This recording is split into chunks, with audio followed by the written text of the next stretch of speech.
Hukum itu akan selalu, eee, di dibenturkan dengan yang namanya zaman atau konteks. Bisa nggak hukum yang lama ini bertahan? Itu akan terjawab lewat konteks zaman demi zaman.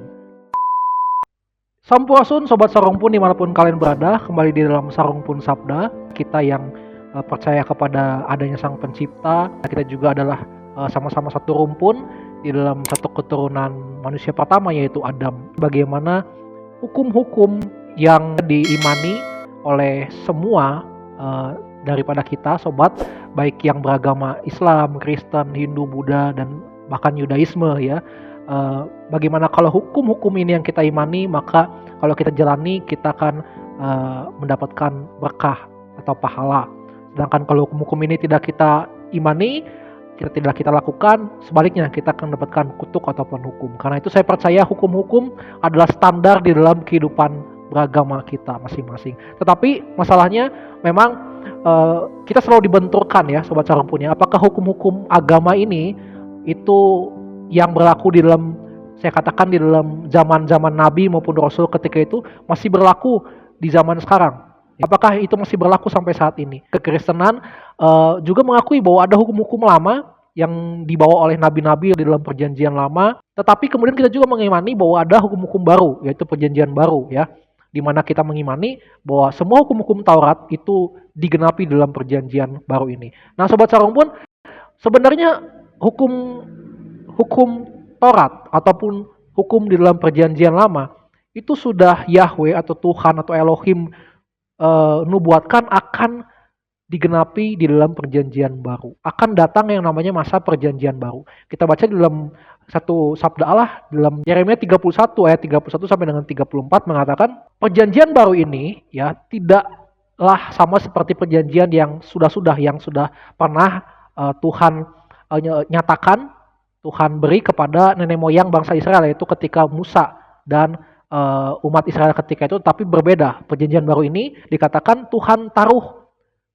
ya hukum-hukumnya di dalam hati setiap umatnya, dan Tuhan juga tanamkan di dalam setiap batin umatnya. Ya, itulah perjanjian baru. Ya, nah kemudian teks ini ya firman Tuhan ini, sabda Allah ini digenapi, juga dikonfirmasi oleh penulis di dalam perjanjian baru, firman Tuhan di dalam perjanjian baru di dalam surat Ibrani yang mengatakan bahwa hukum Taurat itu adalah bayangan daripada datangnya perjanjian baru, yaitu di dalam Kristus atau Mesias ya. Nah, makanya saya katakan hukum Taurat ini adalah juga sekedar seperti gambaran, seolah-olah gambaran bagaimana masa yang akan datang, bagaimana itu digenapi dalam Mesias atau Juru Selamat. Nah makanya penulis Ibrani ini menegaskan bahwa orang-orang atau kita yang hidup di dalam perjanjian atau zaman baru ini tidak bisa lagi selamat hanya modal misalkan menjalankan hukum-hukum yang ada di dalam masa-masa yang sudah lampau, hukum Taurat. Kenapa? Karena itu semua adalah bayangan. Itu semua adalah sekedar gambaran daripada yang akan datang nanti di zaman kelak atau zaman baru. Nah, orang Kristen percaya itu sudah dinyatakan di dalam Tuhan Yesus ketika dia katakan, aku datang untuk menggenapi hukum Taurat, Matius 5. Analoginya seperti ini Sobat Sarungpun. Misalkan ini kita umpamakan, kita ya, misalkan punya seorang ayah yang labelnya adalah seorang jenderal polisi. Katakanlah kita misalkan mengendarai sepeda motor, satu saat akhirnya ditilang oleh polisi ya, kita melanggar lalu lintas. Kemudian kita dicek surat-suratnya pun ternyata tidak lengkap. Sayang sekali ya Sobat Sarungpun ya. Tetapi kemudian karena kita tahu ayah kita adalah seorang jenderal, kita akan dengan PD-nya akan kita telepon ayah kita dan akan kita sambungkan, mungkin video call, mungkin juga suara kepada polisi yang nilang kita. Nah polisi ini tentu bisa percaya bisa enggak ya, tapi mungkin bisa saja kita ambil kesimpulan dia mau ya, dia angkat teleponnya, dia disambungkan, kemudian ketika dia dengar ternyata itu jabatannya adalah jenderal, dia adalah ayah kita, maka kemungkinan besar polisi ini akan membebaskan kita. Nah tetapi masalahnya kan zaman terus berkembang ya Sobat Sarungpun ya. Sekarang kita mengenal namanya artificial intelligence AI. Nah jangan lupa orang bisa menyalahgunakan teknologi ini. Dengan suara buatan, dengan mungkin gambar buatan seolah-olah itu muka ayah saya yang seorang jenderal, padahal itu beda ya. Orang bisa salah gunakan. Nah, dengan perkembangan zaman tentu polisi tidak bisa lagi dibodoh-bodohi. Tentu tidak akan mau. Yang tadinya kita berharap kita mau dilolosin, nggak ditilang, akhirnya kita tetap ditilang. Karena apa? Karena banyak orang yang menyalahgunakan handphone. Ya. Tapi beda ceritanya kalau misalkan kita minta tolong ayah kita supaya datang ke lokasi, supaya ayah kita mendamaikan ya seorang jenderal itu. Akhirnya ketika ayah kita datang gitu ya, dia pakai mobil polisinya dengan plat nomor jenderal gitu ya, terus dia turun dari mobil polisi pun dengan meyakinkan, dengan seragamnya, dilihat mukanya pun ternyata dia adalah jenderal nomor 1 di Indonesia. Siapa yang nggak tahu ya? Ya pasti saya yakin polisi itu juga yang bawahannya akan bilang, oh udahlah jalan aja gitu kan, damai aja gitu. Kenapa? Karena dia lihat sosok yang sebenarnya ayah kita yang seorang jenderal. Nah, ayah kita inilah yang saya umpamakan dengan penggenapan dari ayah yang hanya dilihat dari handphone gitu ya. Hanya bisa didengar suaranya. Nah, hukum Taurat ya, saya analogikan dengan handphone tadi. Memang dahulu hukum Taurat dipercaya bisa menyelamatkan kita. Bisa jadi pegangan kita, jadi pedoman kita. Tetapi kemudian karena perkembangan zaman, ada orang-orang tertentu yang menyalahgunakan teknologi. Ada orang-orang tertentu yang menyelewengkan hukum Taurat ini, bukan hukum Tauratnya yang jadi tidak berfungsi. Jadi bukan hukum Tauratnya yang lemah. Karena hukum Taurat itu memang diturunkan dan dibuat oleh Tuhan sendiri, ya, perintah Allah itu sendiri. Tetapi karena ada orang-orang yang menyelewengkan, menyalahgunakan hukum Taurat ini, nah akhirnya tidak bisa lagi digunakan. Akhirnya ada sesuatu yang harus lebih sempurna. Siapakah itu? Yaitu adalah Mesias, menggenapi hukum Taurat ini. Hingga keselamatan sekarang sudah nampak di dalam wujud yang sebenarnya. Kalau dulu hanya bayangan, sekarang sudah ke wujud yang sebenarnya di dalam perjanjian baru. Nah, sobat Sarang pun kira-kira seperti itu analoginya. Nah, makanya di dalam perjanjian baru sekarang kan umat-umat zaman sekarang orang Yudaisme tidak bisa lagi bangun yang namanya korban sembelihan, korban bakaran. Kenapa? Karena bait sucinya saja sudah ambruk, sudah hancur di zaman pemerintahan Romawi di tahun 70. Ketika itu tahun 70 hancur. Ya kan? Nah, digantikan oleh apa? Orang Yahudi, orang Yudaisme sekarang meratap di tembok ratapan. Mereka berdoa, mereka merenungkan Taurat, mereka memuji Tuhan begitu ya. Dan bahkan mereka memakai Hosea pasal 6 ayat 4 sampai 6 untuk landasan supaya sebenarnya membenarkan bahwa Tuhan sudah tidak lagi atau mereka sudah tidak lagi memerlukan korban bakaran karena dikatakan di situ ayat ke-6 ya bahwa yang Tuhan kehendaki adalah belas kasihan atau kesetiaan dan pengetahuan atau pengenalan akan Tuhan. Bukan korban-korban bakaran, bukan korban-korban sembelihan. Nah, tetapi kritisi saya sobat Sarong pun untuk ini tidak bisa dijadikan pembenaran supaya orang-orang Yudaisme itu berhenti, bisa memberhentikan sejenak ya, memberikan korban karena alasannya dicatat di sini Tuhan sudah tidak lagi mementingkan korban bakaran. Saya yakin alasan terutama mereka adalah karena bait Allahnya sendiri yang sudah tidak ada. Gitu. Itu masalah politis, sejarah ya. Bukan masalah teologis, janji Tuhan bukan. Ya. Memang kita bisa kaitkan itu, tapi dalam konteks Kristen. Tapi dalam saya pakai kacamata Yudaisme, kalau kita mau pakai kacamata Yudaisme yang kekeh bahwa mereka tidak mengimani ada Mesias di dalam Tuhan Yesus, mereka masih menantikan Mesias mereka dan mereka masih memegang hukum Taurat, maka mereka seharusnya masih mempersembahkan korban, meskipun bait Allahnya sudah nggak ada. Karena itu masalah politis saja. Bahkan makanya ada sekte Yudaisme ortodoks yang masih memberikan korban bakarannya sampai sekarang. Meskipun bait Allahnya sudah nggak ada. Ya, meskipun jumlahnya kecil sekali gitu ya. Nah, tetapi Sobat Sarung pun ini mengindikasikan bahwa tidak bisa dijadikan pembenaran Hosea pasal 6 ayat 4 sampai 6. Makanya kalau saya boleh kutip seorang rabi Yudaisme, Rabi Malbim ya. Saya kaitkan dengan Zefanya pasal 3 ayat 10 yang mengatakan bahwa ada orang-orang di seberang sungai Ethiopia, yaitu orang-orang yang bukan di negeri Israel, yang nanti akan memberikan persembahannya ke rumah Tuhan, ke Yerusalem. Ini berkaitan dengan nubuatan yang akan datang. Artinya apa? Ya, artinya korban bakaran, korban persembahan itu harus terus dilakukan. Kalau saya mau pakai kacamata Yudaisme. Kalau saya mau pakai kacamata, saya tidak beriman kepada Mesias di dalam Tuhan Yesus yang sudah berkorban di kayu salib, yang sudah naik ke surga. Karena di dalam tafsiran itu, seorang rabi Yudaisme saja mengatakan bahwa itu adalah tafsiran mengenai orang-orang yang tidak percaya Tuhan tadinya, yang menyembah berhala, tetapi di kemudian hari mereka menjadi memberikan persembahan kepada Tuhan Yahweh, kepada Allah orang Israel. Bahkan dari persembahan mereka akhirnya membawa orang-orang Israel yang terserak itu menjadi penyembah-penyembah Elohim kembali, membawa persembahan mereka kepada bait Allah kembali di Yerusalem kelak ketika sudah dibangun. Nah ini kan artinya kan tetap persembahan korban bakaran, korban sembelihan itu sebenarnya harus dilakukan oleh orang Yudaisme. Jangan lupa konteks itu ketika bangsa Yahudi ya tidak bisa lagi memberikan korban bakarannya di dalam Hosea, itu adalah konteks berbicara tentang mereka akan dihukum Tuhan di dalam pembuangan ke bangsa Babel. Mereka akan dijajah oleh bangsa Babel.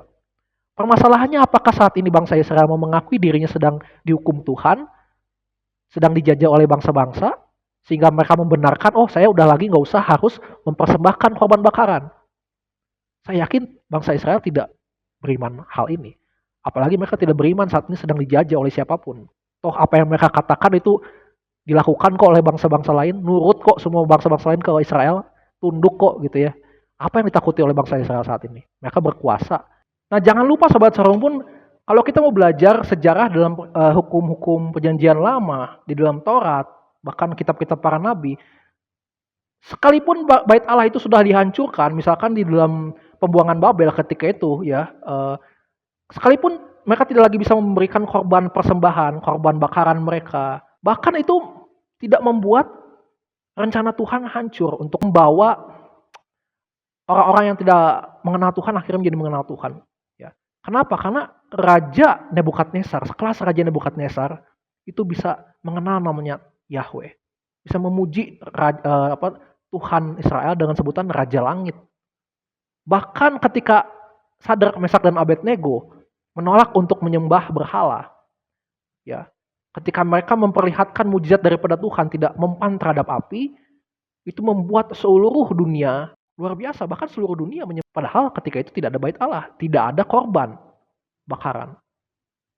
Nah ini mengindikasikan apa Sobat Sarung pun, bahwasanya ya maksud Tuhan kenapa bait Allah itu dihancurkan, maksud Tuhan kenapa orang Israel tidak bisa lagi memberikan korban bakarannya, bukan sekedar untuk hukuman kepada Israel saja, tetapi juga supaya orang-orang yang tidak mengenal Tuhan, orang-orang Gentiles, orang-orang non-Israel itu boleh mengenal dan menyembah Yahweh. Ya, itulah misinya daripada Tuhan. Sekalipun itu dalam tanda kutip saya bisa lihat ya, kita bisa lihat mengenaskan bagi bangsa Israel ya. Nah, makanya penulis Perjanjian Baru terutama di surat Roma, Paulus menggambarkan orang Israel ini seperti batu sandungan. Ya. Ketika orang Israel itu tersandung, ya, bahkan karena mereka tersandung, karena kesalahan mereka itu ya, karena perbuatan mereka yang salah itu, karena mereka dihukum oleh Tuhan, mereka tidak bisa lagi memberikan persembahan ke bait Allah, justru itu boleh membawa orang-orang bangsa-bangsa yang tidak mengenal Tuhan akhirnya menjadi mengenal Tuhan. Itu Tuhan pakai Israel ini sampai saat ini. Luar biasa kan? Apa namanya rencananya Tuhan. Sekalipun hukum-hukum seperti memberikan persembahan, korban itu sudah tidak bisa dilakukan lagi, tapi justru semakin banyak orang-orang yang mengenal Tuhan orang Israel, Yahweh. Apalagi dengan kehadiran kekristenan, kelahiran kekristenan. Semakin banyak lagi yang mengenal Israel, mengenal siapa Allahnya orang Israel. Karena Kristen sendiri pun menyembah Tuhan yang sama, Elohim Yahweh. Hanya saja orang Kristen menggenapi Elohim Yahweh atau menggenapi hukum-hukum yang lama itu di dalam Yesus Kristus. Orang Kristen datang kepada Elohim Yahweh melalui darah Yesus Kristus. Di zaman Babel, bahkan beralih ke Persia, sempat ditiadakan itu korban-korban mereka. Bahkan sampai ke penjajahan di bawah Romawi, mereka bisa lagi memberikan korban bakaran mereka. Zaman penjajahan Romawi, bagaimana Tuhan Yesus ya, yang diimani oleh Kristen adalah Mesias itu lahir, ya. Toh ketika itu pun Tuhan Yesus tetap memberitakan misi daripada Tuhan di dalam perjanjian lama, yaitu untuk memperkenalkan siapa Elohim, siapa Yahweh itu kepada orang-orang yang bukan berasal daripada Israel. Nah, Tuhan Yesus memperkenalkan Elohim Yahweh di dalam pribadi Bapaknya yang di surga itu kepada perempuan-perempuan, kepada perempuan Samaria misalkan, kepada perempuan Yunani, kepada seorang perwira yang bukan orang Israel. Dan masih banyak yang lain. Ya. Tetapi di satu sisi pun Tuhan Yesus tidak melarang orang-orang Yahudi ketika itu yang masih memberikan korban-korban bakaran mereka, korban sembelihan mereka ke bait Allah, karena ketika itu masih ada bait Allah, masih ada, dan korban-korban masih diberikan ke sana. Tapi Tuhan tidak melarang itu. Tuhan Yesus tetap menghargai mereka, iman mereka. Hukum-hukum Taurat Tuhan Yesus tetap hargai. Makanya kan di dalam Matius 5 nanti kita bisa baca kata Tuhan Yesus, aku datang bukan untuk meniadakan hukum Taurat, melainkan untuk menggenapinya. Ya, satu iota pun tidak akan terhapus, tidak akan bisa terbuang dari hukum Taurat. Nah, kalau di dalam perjanjian lama saja, ya, yang tadi saya kutip dari nabi-nabi dan juga orang-orang yang ada dalam perjanjian lama, yang taat dengan hukum-hukum Taurat yang lama itu gitu ya, itu saja masih jungkir balik dengan pergumulan mereka ya. Kenapa saya sebagai orang Israel yang dipilih Tuhan itu kok tidak bisa lagi memberikan korban persembahan ke bait Allah? Kenapa kok bait Allah harus dihancurkan ketika zaman penjajahan Babel? Kenapa kok ketika saya di Babel Tuhan tidak mengizinkan saya untuk keluar untuk membuat lagi bait Allah gitu ya? Kenapa harus 70 tahun saya menanti-nantikan itu sehingga saya bisa lagi membangun bait Allah? Kenapa saya katakan orang-orang di dalam perjanjian lama masih jungkir balik, tidak bisa memahami makna daripada kehancuran bait Allah dan juga korban itu, khususnya orang-orang yang bukan nabi ya, maksudnya masyarakat biasanya, kenapa tidak bisa juga mengimani ini, tidak bisa juga menangkap maksud Tuhan ini? Karena ketika sekalipun mereka sudah bisa membangun lagi bait sucinya, mereka sudah bisa lagi kasih persembahan buat Tuhan, korban bakaran itu buat Tuhan, tetap mereka bisa tetap melakukan yang namanya dosa. Bahkan nanti kita baca ketika mereka sudah kembali membuat bait Allah itu, mereka sudah kembali beribadah kepada Tuhan, toh mereka malah terlibat dengan yang namanya kawin campur. Mereka terlibat dengan yang namanya penyembahan berhala lagi. Ya, imam-imam melakukan dosa-dosa lagi. Padahal mereka sudah diizinkan Tuhan untuk boleh memberikan korban itu. Ini kan artinya mereka belum paham maksud Tuhan itu apa. Kalau mereka sudah paham maksud Tuhan, sebenarnya mereka tidak akan lakukan dosa itu lagi. Ya. Ini kan artinya mereka sekedar untuk bisa memberikan korban sembelihan itu karena ya sekedar upacara saja. Ya, maka jelaslah maksud Tuhan itu tidak mereka tangkap. Nah, kalau orang-orang perjanjian lama saja sudah salah paham, sudah salah tanggap, sudah jungkir balik, tidak bisa menanggapi maksud Tuhan, apalagi ini perjanjian baru. Makanya jangan heran di dalam perjanjian baru kan hukum ahli-ahli Taurat, orang-orang Farisi itu kan sering ditegur oleh Tuhan. Oleh Tuhan Yesus ketika mereka melakukan hukum Taurat, mereka memberatkan orang-orang yang ada, mereka menambah-nambahi hukum Taurat itu. Makanya kalau kita baca kan ada mitzvot, ada sekitar 613 mitzvot atau peraturan-peraturan yang tercatat oleh ahli-ahli Taurat. Makanya kata Tuhan Yesus, ahli-ahli Taurat sudah menduduki kursi Musa. Artinya mereka lah yang berkuasa di zaman perjanjian baru untuk menafsirkan hukum-hukum Taurat sesuka hati mereka. Ya. Sehingga muncul juga peraturan-peraturan yang saya anggap itu adalah versinya orang-orang Farisi, bukan lagi orisinal daripada ketika Tuhan menurunkan itu untuk pertama kalinya kepada Musa dan umat perjanjian lama. Semakin kesini semakin melenceng, kita bisa melihat. Makanya jangan salahkan hukum Tauratnya, saya bilang. Hukum Tauratnya tidak pernah gagal, tidak pernah salah, tetapi memang umatnya, orangnya lah yang membuat hukum Taurat itu tidak lagi bisa berlaku. Seperti yang saya tadi umpamakan, seperti ayah kita yang seorang jenderal, ya. Jangan salahkan ayah kita karena dia tidak bisa menolong kita, misalkan karena polisi yang menilang kita itu tidak percaya dengan video call, tidak lagi percaya dengan telepon karena itu sudah bisa direkayasa. Ya salahkan dengan orang-orang yang merekayasa teknologi ini. Kalau tidak ada orang-orang yang merekayasa itu, pasti polisi akan percaya.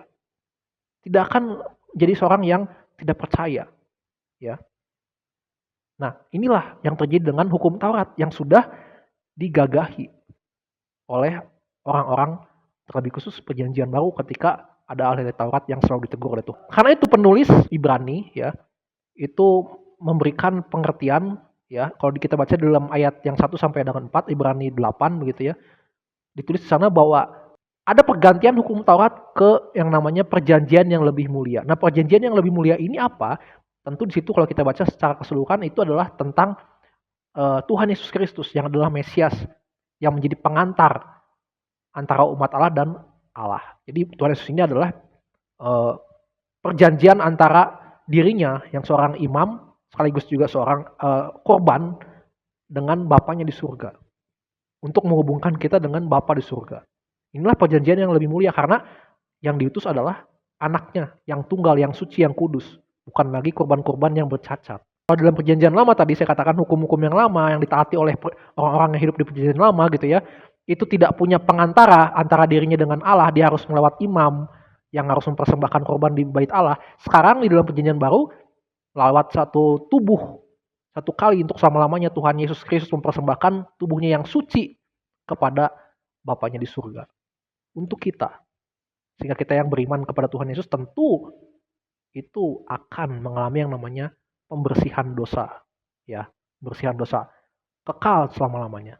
Apakah ini bertentangan?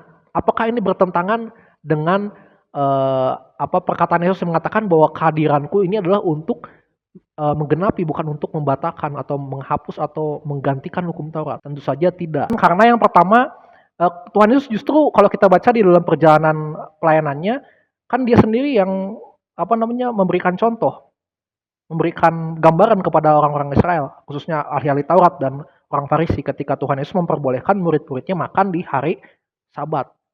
Tuhan Yesus berkata, hari Sabat diperuntukkan untuk manusia. Artinya, ketika Tuhan Yesus mengatakan bahwa langit dan bumi akan lenyap, tetapi setitik pun, seiota pun, ya itu tidak dari hukum Taurat itu tidak akan lenyap. Ini bukan berarti tentang bahwa kita tidak boleh mengedit, merevisi, mengganti huruf, titik, koma di dalam hukum Taurat itu.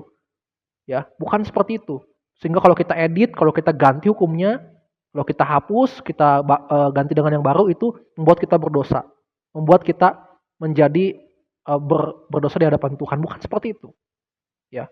Karena tentu kalau kita baca ayat itu kan tidak mungkin. Logikanya langit dan bumi pasti akan juga hancur dan semua yang ada di dunia akan hancur. Tidak ada yang abadi. Ya. Jadi pada dasarnya ini bukan berbicara tentang fisik daripada hukum Tauratnya itu. Tetapi ini berbicara tentang penekanannya adalah apa yang kita perbuat terhadap esensi ataupun inti dari hukum Taurat itu. Ataupun juga bisa hukum Taurat itu membuat kita menjadi orang yang bagaimana sih?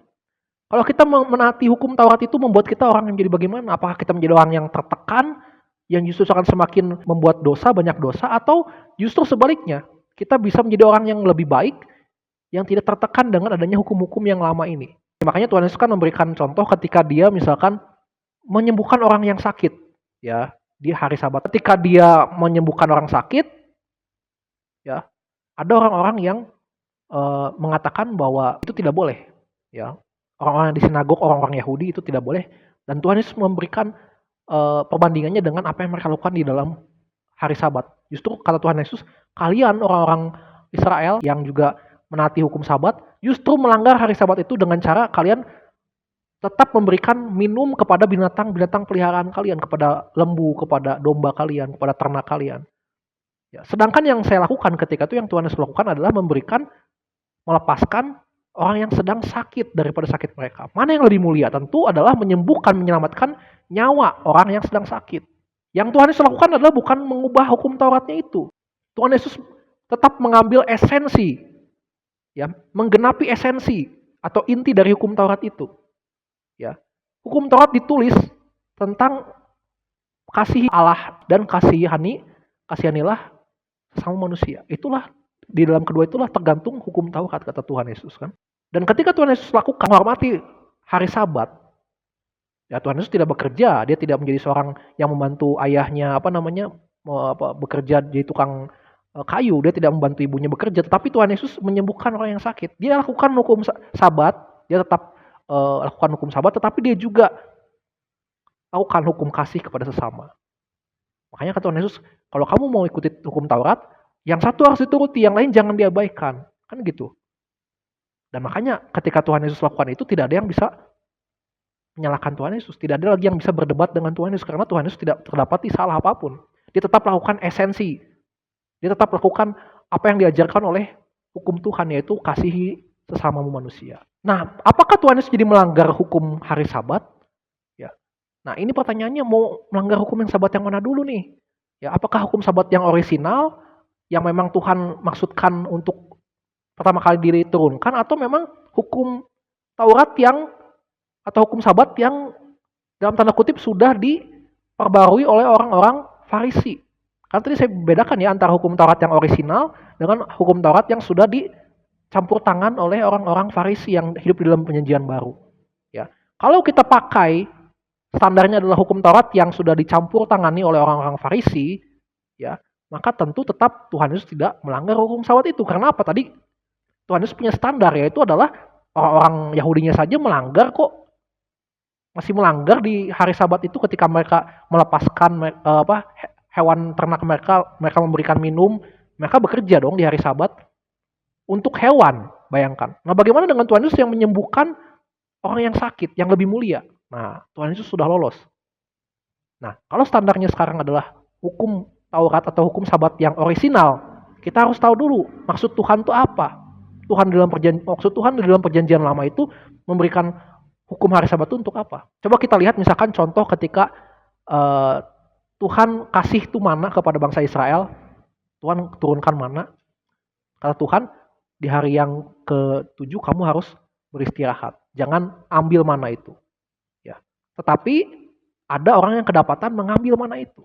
Nah, kata Tuhan, orang itu sudah melanggar, ya, Misfot dan juga Taurat. Semua peraturan dia langgar, dan Torah, semua hukum dia langgar. Di hukum Tuhan dia langgar semua. Hanya karena satu kesalahan, yaitu mengambil di hari Sabat, bekerja di hari Sabat, makan mana di hari Sabat. Nah, karena kesalahan semua menjadi salah. Maka dari itu, kalau kita standarnya adalah hukum yang Sabat yang pertama-tama ini, ya bagaimana Tuhan katakan hukum Sabat ini adalah kita harus beristirahat, Sabat, ya, hari perhentian, hari peristirahatan, gitu ya. Ini berarti hari yang difokuskan untuk Tuhan. Bagaimana kita harus memprioritaskan Tuhan dibanding dengan hal-hal duniawi lain. Karena Yesus tidak melanggar itu, karena dia tetap melakukan hukum Tuhan, yaitu mengasihi sesama. Artinya Yesus tetap lolos kalau standarnya adalah hukum Sabat yang masih orisinal, yang tidak dicampur adukan dengan kepentingan orang-orang Farisi. Nah, ternyata di sini juga kita tahu bahwa ternyata ada yang namanya pergeseran standar hukum Taurat. Jadi mereka ini orang-orang dalam perjanjian baru, orang-orang Farisi, mereka menyerongkan hukum-hukum Taurat. Nah, saya katakan. Saya kasih contoh, Sobat Sarungkun, misalkan di sebuah sekolah A, ya, memberlakukan siswanya jangan membawa handphone di kelas, jangan bermain handphone di kelas. Ya. Dengan maksud latar belakangnya tentu adalah supaya si siswa ini memperhatikan gurunya, supaya si siswa ini jadi siswa yang pintar, gitu ya.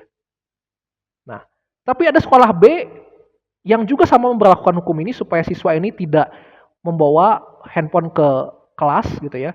Tapi dengan latar belakang, dengan tujuan adalah supaya guru-gurunya itu dihormati, guru-gurunya itu diperhatikan. Jadi yang satu itu sekolah A itu untuk mementingkan siswanya, yang satu sekolah B itu supaya guru-gurunya yang diperhatikan, supaya untuk kepentingan guru-gurunya, supaya guru-gurunya dihormati, gitu ya. Hukumnya sama, tetapi esensinya, maknanya beda. Mereka menyerongkan esensi dan makna hukum Taurat itu untuk apa? Ya. Padahal Tuhan tidak pernah bermaksud hukum Taurat itu, hukum Sabat itu, gitu ya, diperuntukkan untuk menjadikan orang-orang itu jadi semakin susah mengenal Tuhan, semakin susah beribadah. Sebaliknya, Tuhan menjadikan hukum-hukum dalam perjanjian lama, hukum Taurat, itu ingin menjadikan orang-orang yang tidak mengenal Tuhan semakin banyak datang untuk mengenal Tuhan. Artinya bukan semakin susah, semakin gampang orang-orang mengenal Tuhan. Makanya ada yang namanya hukum yang baru, yaitu perjanjian baru. Hanya beriman kepada Tuhan Yesus. Sesimpel itu, kita sudah datang, sudah bisa menghadap, sudah mentaati, menggenapi semua hukum-hukum Taurat yang jelimet, yang membuat kita jungkir balik, tanya sama Tuhan, kenapa kok kita udah gak bisa lagi beribadah ke bait Allah, mempersembahkan korban-korban bakaran. Sesimpel itu. Ya Sobat Sorong pun mungkin sebegitu dulu yang bisa saya sampaikan ya buat kita semua, buat pembelajaran yang menjadi pengantar jembatan antara hukum-hukum yang lama sampai dengan hukum-hukum yang baru. Sebenarnya masih ada banyak yang bisa kita bahas, tapi mungkin durasinya terlalu panjang ya. Masih nanti kita bisa bahas tentang di dalam perjanjian baru itu sebenarnya ada hukum-hukum baru yang bagaimana sih sifatnya? Apakah hukum-hukum perjanjian lama itu sepenuhnya dihapuskan, digantikan gitu ya dengan hukum-hukum baru, atau sebenarnya masih ada yang tersisa yang bisa kita terapkan di dalam perjanjian baru ini. Tetapi intinya dari yang sudah saya paparkan, Sobat Sarong pun itu bisa memberikan satu buah pesan bahwasanya Sobat-sobat Sarong pun yang bukan Kristen pun, yang mungkin beragama Islam atau mungkin yang masih percaya dengan perjanjian lama gitu ya, hukum-hukum di sana, termasuk orang Yudaisme maupun agama-agama yang lain gitu ya, yang non Kristen, silakan dan sah-sah saja sebenarnya ya untuk masih percaya dengan hukum-hukum yang lama.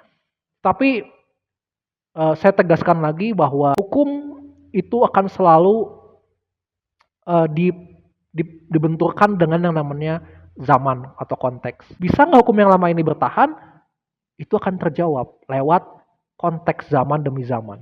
Nah, Tuhan Yesus itu bisa menaungi dua hal itu, merangkum kedua hal itu. Kalau saya tidak lakukan hukum-hukum yang lama, nanti saya dikutuk. Saya dosa di hadapan Tuhan. Tapi satu sisi, saya juga susah untuk melakukan hukum yang itu gitu ya. Saya susah untuk tidak lagi memberikan pengorbanan karena bait Allahnya sudah dihancurkan. Gitu ya. Tapi saya ingin melakukan itu. Karena kalau saya nggak melakukan, saya berdosa. Nah, Tuhan Yesus itu hadir di situ. Aduh, saya nggak bisa kasih korban karena saya nggak cukup uang. Tapi saya ingin kasih korban itu. Supaya apa? Supaya saya nggak berdosa, supaya saya diberkati. Hidup saya berjalan dengan baik. Tuhan Yesus ada di situ untuk menggenapi kedua hal itu. Yesus Kristus adalah opsi terbaik ya, bagaimana kita tidak melanggar hukum-hukum yang lama, tetapi kita juga tetap menjalankan hukum-hukum yang lama itu di masa-masa saat ini. Nah, apakah Anda berminat? Apakah Anda mau mengenal siapa Tuhan Yesus? Sama-sama kita belajar. Ya, zaman sudah semakin berkembang, banyak hal yang bisa kita pelajari. Ya, dan semoga salah satunya adalah lewat channel YouTube ini. Ada banyak hal yang mungkin nanti bisa saya bahas ke depannya, tetapi silakan tanggapi, kritisi, dan jangan lupa di-share, di-like, dan bantu subscribe supaya saya bisa terus berpikir apa yang juga bisa saya kembangkan lewat channel ini. Mohon maaf jika ada kesalahan, ya sampurasun buat kita semua. Tuhan memberkati kita, salam damai.